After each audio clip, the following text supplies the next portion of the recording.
Madame Louisa Hannoun, l'une des femmes politiques les plus emblématiques, leader politique, la leader du Parti des travailleurs algériens, a animé une conférence de presse hier pour nous résumer ce qu'elle a dit, que la teneur, le contenu de ces échanges et de ces discussions qui ont duré 4 heures avec Abdelmajid Tebboune. Écoutez très bien, c'est le passage, à mon avis, le plus important de la conférence de presse de Louisa Hannoun hier. بدا لي غاضب من مسألة الأرقام والمعطيات الغير حقيقية والمغلوطة اللي تسلم له أنه المصادر نتاعها غير موثوقة. Et donc, elle retranscrit ce que Abdelmajid Tebboune lui a dit textuellement, qu'il était en colère, qu'il était très déçu parce que il a compris ou il s'est aperçu qu'on lui avait communiqué de fausses informations, de fausses données. Donc c'est l'entourage de Tebboune. Abdelmajid Tebboune, il est en colère. Allahu Akbar, je sais pas quoi dire. 5 ans plus tard, il a compris que son entourage lui fournissait des informations qui sont fausses. Dans ce cas-là, il faut faire le ménage, monsieur Tebboune. Et si Louisa Hannoun avait fait cette conférence de presse et que Tebboune l'a autorisé, dans ce cas-là, mais qu'est-ce qu'il attend Tebboune pour nettoyer son entourage? Il faut faire une purge, il faut changer les conseillers, il faut changer le directeur de cabinet.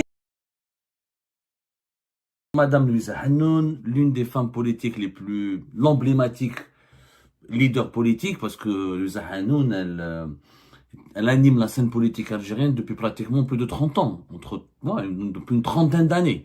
Depuis une trentaine d'années, Louisa Hannoun, quand même, qu'on le veuille ou non, qu'on l'aime ou qu'on ne l'aime pas, qu'on l'apprécie ou qu'on la déteste, on ne peut que reconnaître qu'elle est une figure politique importante depuis au moins une trentaine d'années en Algérie. La leader du Parti des travailleurs algériens a animé une conférence de presse hier à Alger au siège de son parti pour nous résumer ce qu'elle a dit, que la teneur, le contenu de ces échanges et de ces discussions qui ont duré 4 heures avec Abdelmajid Tebboune. Lorsqu'elle a été reçue pendant la semaine qui vient de s'écouler, pendant 4 heures, elle a été reçue par Abdelmajid Tebboune au palais présidentiel d'El Mouradia, et Louisa Hannoun a assuré lors de sa conférence de presse qu'elle a parlé avec Tebboune de tout ce qui concerne la situation économique, diplomatique et politique interne et externe de l'Algérie, qu'il n'y ait pas eu de tabou, il n'y a pas eu de non-dit, il n'y a pas eu de censure, il n'y a pas eu d'autocensure, voilà.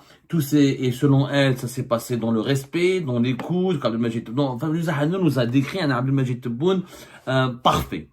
C'est vraiment le bon président, bienveillant, patriote, qui s'inquiète pour l'intérêt général de son pays, qui travaille beaucoup. D'ailleurs, il travaille tellement beaucoup qu'il a trouvé le temps de lui consacrer 4 heures.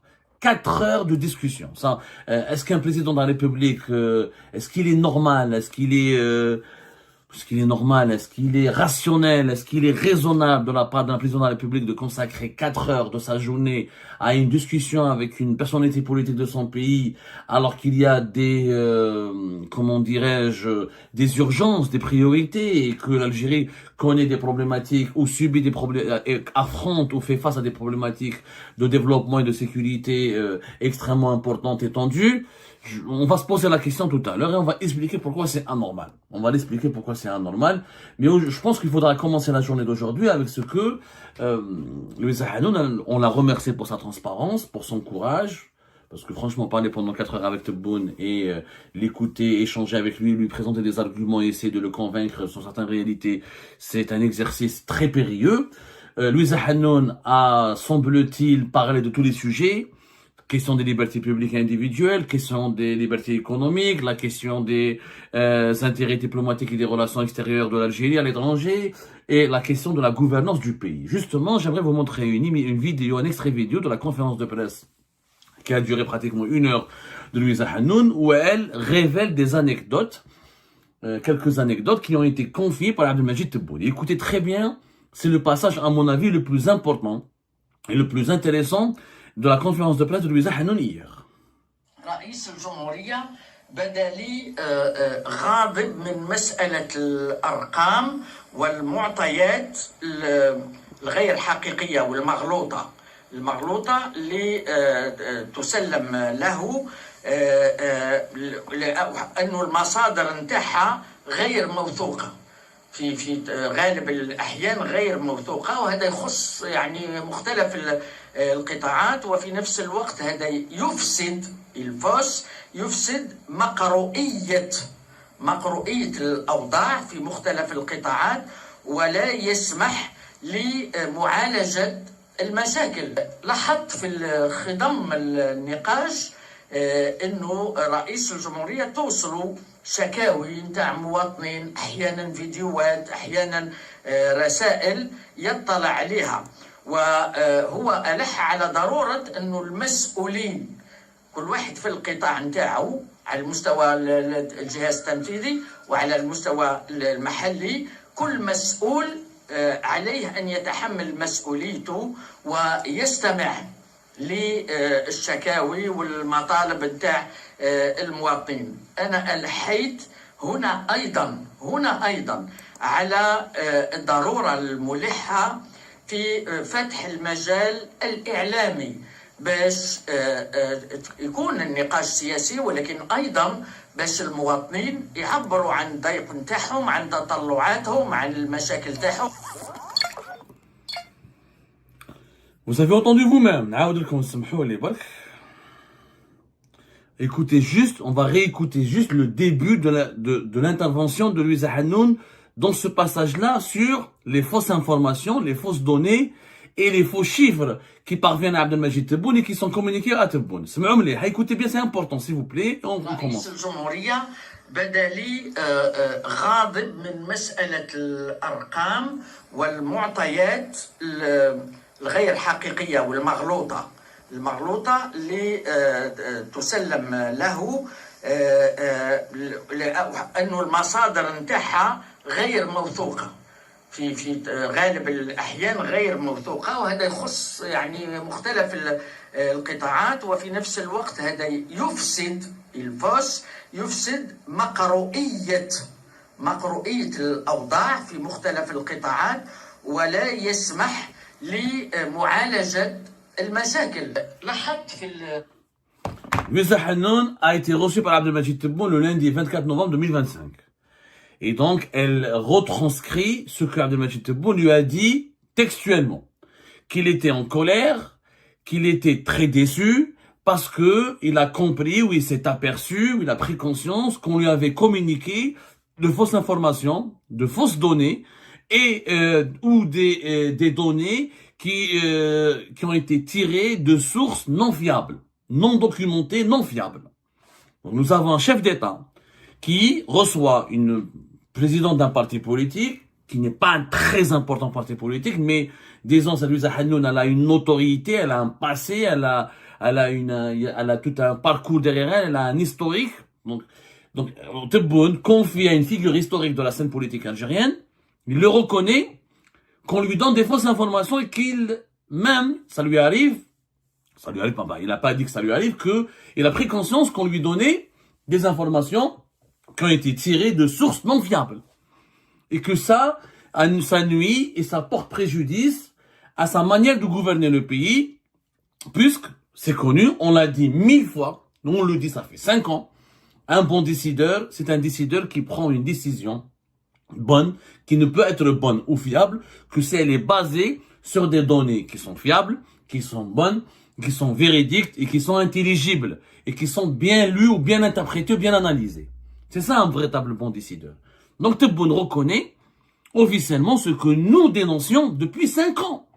Depuis son arrivée au pouvoir, on n'a pas cessé de dire que les chiffres annoncés par Tebboune sont absurdes, sont contradictoires, ils sont faux, sont infondés, et ça fait 5 ans que nous disons, Monsieur Tebboune, vérifiez avec les membres de votre entourage, ils vous induisent en erreur, ils vous donnent de fausses informations, ils vous transmettent des données qui sont falsifiées ou malveillantes, ou falsifiées ou manipulées de façon malveillante pour vous manipuler, pour vous orienter vers une direction qui n'est pas la bonne direction pour l'intérêt général du pays, et que les sources sur lesquelles vous vous appuyez pour prendre vos décisions les plus importantes sont des sources qui sont pas fiables, qui sont pas honnêtes, et c'est des sources qui ne sont pas sérieuses ni rigoureuses. Ça fait 5 ans. On nous a condamnés à mort pour ça. Moi, par exemple, octobre 2022, tribunal criminel d'Al-Baïda m'a condamné justement parce que, soi-disant, je révèle des informations qui ne sont pas vraies, qui seraient fausses et qui nuisent aux intérêts économiques de l'Algérie et qui auraient été communiquées ou qui m'auraient été fournies par des puissances étrangères. Un exemple. La majorité des opposants et des activistes ou des journalistes indépendants qui ont été ou emprisonnés, ou traqués, ou pourchassés, ou qui font l'objet d'un mandat d'arrêt international, ou qui ont été diabolisés ou détestés par le régime Tebboune, ont fait l'objet de cette persécution généralisée et très dure, justement parce qu'ils dénonçaient la mauvaise gouvernance de Tebboune qui s'appuyait et qui s'appuie sur des fausses informations, sur des fausses données et sur des sources qui ne sont pas fiables. Donc, Tebboune reconnaît à Louisa Hannoun la véracité de nos reproches, de nos critiques. Il avoue que ce qu'on disait sur lui, sur son entourage, n'était non seulement vrai, mais pertinent et percutant. Donc, donc, c'est l'entourage de Tebboune. Maintenant, Abdelmajid Tebboune, il est en colère. Allahu Akbar, comment, je sais pas quoi dire. 5 ans plus tard, il a compris que son entourage lui fournissait des informations qui sont fausses. Dans ce cas-là, il faut faire le ménage, monsieur Tebboune. Ça fait 5 ans que vous gouvernez le pays et vous le reconnaissez vous-même à Louisa Hannoun. Et si Louisa Hannoun avait fait cette conférence de presse et que Tebboune l'a autorisé, si Louisa Hannoun a eu le courage, la lucidité et l'honnêteté de rapporter fidèlement ce que Tebboune lui avait dit, c'est que Tebboune lui avait donné son feu vert et sa bénédiction, sinon elle risque d'aller en prison, d'être emprisonnée, elle risque de rejoindre la longue liste des détenus politiques et des détenus d'opinion en Algérie. Donc, c'est Tebboune qui veut envoyer un message à l'opinion publique à travers Louisa Hannoun pour dire: je sais que les Algériennes et les Algériens sont déçus, sont dégoûtés par mon bilan, par ma gouvernance, ils sont dégoûtés, sont révoltés par la situation déplorable du pays. Ce n'est pas de ma faute, moi j'ai des bonnes intentions. Mais je n'ai pas des bonnes informations. On me donne des fausses informations. Ya Habibi, tu as des fausses informations. Dans ce cas-là, mais qu'est-ce qu'il attend Tebboune pour nettoyer son entourage? Il faut faire une purge, il faut changer les conseillers, il faut changer le directeur de cabinet, il faut changer le secrétaire particulier, il faut changer tout l'ensemble, il faut sanctionner toutes les personnes qui donnent au président de la République des fausses informations et des informations mensongères. Tout le monde. Parce qu'attention, on veut nous faire croire maintenant, et ça je ferai une émission à part plus tard, que le problème de Tebboune sont les ministres. Pas ses conseillers, pas les membres de son cabinet. Je suis désolé, quand un ministre le ment, il arrive que dans tous les pays du monde, il y a des ministres qui font de la politique, qui trafiquent les bilans, ils falsifient les données, ils falsifient les rapports, ça arrive. Mais normalement, avant d'arriver au chef de l'État, il y a un filtre. Le filtre, c'est qui? C'est son cabinet, ses conseillers, son directeur de cabinet, ses collaborateurs proches qui sont censés vérifier toutes les informations que le gouvernement fait parvenir au président de la République. Un des conseillers, que ce soit au niveau dans la communication, dans la gestion des affaires politiques, dans la gestion des affaires juridiques, dans la gestion des affaires sécuritaires et dans la gestion des affaires économiques. Les conseillers du chef de l'État, quel est leur rôle? C'est de jouer le rôle du filtre, c'est-à-dire de examiner ce qui parvient au chef de l'État, de le soumettre à l'épreuve de la critique et de la vérité, ensuite de dire au chef de l'État: voilà, monsieur le président, nous avons vérifié ce qui a été communiqué à votre honorable, à votre respectable personne, ou à votre honorable personne. Il y a ceci qui paraît faux, il y a ceci qui est douteux, il y a ceci qui n'est pas suffisamment documenté, et nous vous préconisons de se réunir avec le Premier ministre, avec les membres du gouvernement pour approfondir tel sujet, pour corriger tel sujet, ou pour demander des explications, des précisions sur tel sujet.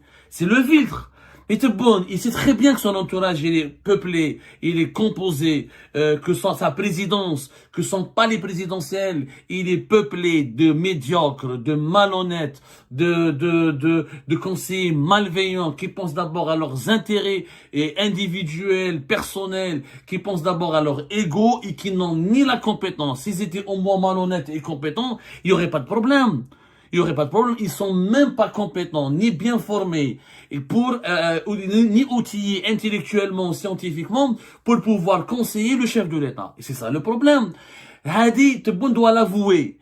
Mais lui, ce qui est grave dans les révélations de Louisa Hannoun, c'est que Tebboune préfère, donc, emprisonnés, condamnés à mort, condamnés à l'exil, pourchassés, traqués, menacés à l'étranger, intimidés à l'étranger, les opposants qui lui disent que vous vous trompez, que vos chiffres sont faux, que vos annonces sont basées sur des mensonges qui sont faux, que la majorité des chiffres dans vos discours sont complètement falsifiés, ou que les informations que vous annoncez sont pas recoupées. Donc nous, on est diabolisés, attaqués, emprisonnés et condamnés, alors que les membres de son entourage, qui sont les premiers responsables de ces fake news, de ces manipulations, de ces informations fausses qui aboutissent à des mauvaises décisions, qui aboutissent à des décisions chaotiques et préjudiciables pour les intérêts de l'Algérie et du pays, eux, ils sont protégés, ils ont les passeports diplomatiques, ils ont les privilèges, ils ont les salaires, ils ont les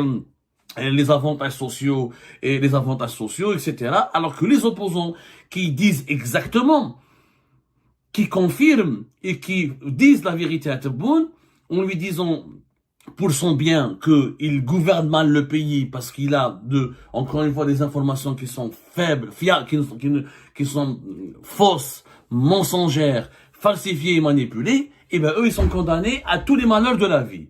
C'est pas normal. C'est pas normal. L'aveu de Tebboune. En réalité, Tebboune pense que Louisa Hanoun, en disant cela à Louisa Hanoun, il va se protéger auprès du peuple, il va avoir la sympathie du peuple, et le peuple va dire, ah, notre pauvre président, il est mal entouré. C'est ça la théorie qui domine. Depuis le début du deuxième mandat de Tebboune, c'est l'explication, c'est la théorie qui domine le discours idéologique et politique et médiatique en Algérie. C'est pas Tebboune qui est mauvais, et il est mal entouré. Parce qu'il est mal entouré, qu'il n'arrive pas à gouverner le pays. Mais le président est responsable de son entourage. C'est le premier responsable de son entourage. C'est lui qui a choisi ses conseillers, qui n'ont quasiment pas changé depuis 2020. C'est lui qui compose son cabinet, qui n'a pas foncièrement changé depuis 2020. C'est lui qui choisit ses hommes de confiance. C'est lui qui choisit ses propres collaborateurs. Et donc, il est entièrement responsable de leur comportement, de leurs compétences, de leurs erreurs, de leurs dérives et de leurs dérapages. Une telle révélation, c'est une révélation qui est pire qu'un crime. Vous savez, un scandale de corruption, un détournement d'argent ou n'importe quel crime serait beaucoup moins grave que ce que nous avons entendu dire lors de la conférence de presse de Louisa Hanoun. Un crime économique ou quelconque, il impacte un secteur, il impacte un groupe de personnes, etc. Mais des mauvaises décisions du chef de l'État ou des décisions basées sur des données mensongères, manipulées et falsifiées, ou des chiffres faux fournis au président avec des mauvaises intentions, parce que quand on donne des mensonges, quand on communique des rapports mensongers, des rapports bidonnés au chef de l'État, c'est qu'on a des mauvaises intentions pour le manipuler. Et ben ça prend des décisions mauvaises qui ont un impact sur presque 50 millions d'Algériens et d'Algériens, presque 48 millions, toute la population. C'est tout un pays qu'on va bousiller, en volant de l'argent, en détournant, en commettant une infraction, n'importe quel crime. On a des dégâts sur une catégorie, un groupe social, un secteur, mais en prenant des mauvaises décisions à la tête de l'État, c'est le pays qu'on sabote, c'est le développement du pays qu'on sabote, c'est le développement du pays qu'on va compromettre. Donc c'est un crime très grave de mentir au président, de le manipuler, de lui donner des faux chiffres. C'est un crime très très grave. Pourquoi ne pas sanctionner ? Pourquoi ne pas sanctionner ces responsables qui versent dans le mensonge, qui versent dans la manipulation? Pourquoi condamner les opposants qui disent exactement ce que Tebboune a dit à Louisa Hanoun, à la prison ferme, à l'exil éternel, à la diabolisation infinie, alors que les collaborateurs de Tebboune, qui sont les responsables de ces mensonges et de ces manipulations, eux sont protégés, chéris, etc. Et ils sont courtisés, ils ont tous les avantages et tous les privilèges du monde. C'est un scandale inédit. C'est la première fois qu'un chef d'État en Algérie reconnaît ouvertement qu'on le manipule, qu'on lui a menti, qu'on l'a trahi et qu'on l'a désinformé pour prendre des mauvaises décisions qui sont contraires à l'intérêt du pays. Et ben c'est la fin de cette vidéo les amis. Je vous remercie comme d'habitude pour avoir suivi jusqu'à la fin. N'oubliez pas de nous laisser vos commentaires et vos réactions sur la vidéo et de vous abonner à la chaîne si vous n'êtes pas encore abonné. Et merci aussi pour vos commentaires et vos discussions très animées dans la section des commentaires. Donc, vous n'oubliez jamais de décortiquer bien un sujet sur tous les points qui ont été abordés dans la vidéo et ça fait vraiment plaisir quand moi-même je ne fais pas de commentaires, je m'appuie sur vous pour que vous puissiez bien expliquer les choses et en faire des discussions civilisées et dans tout le respect possible. Donc voilà, merci beaucoup et à la prochaine dans une nouvelle vidéo. Au revoir.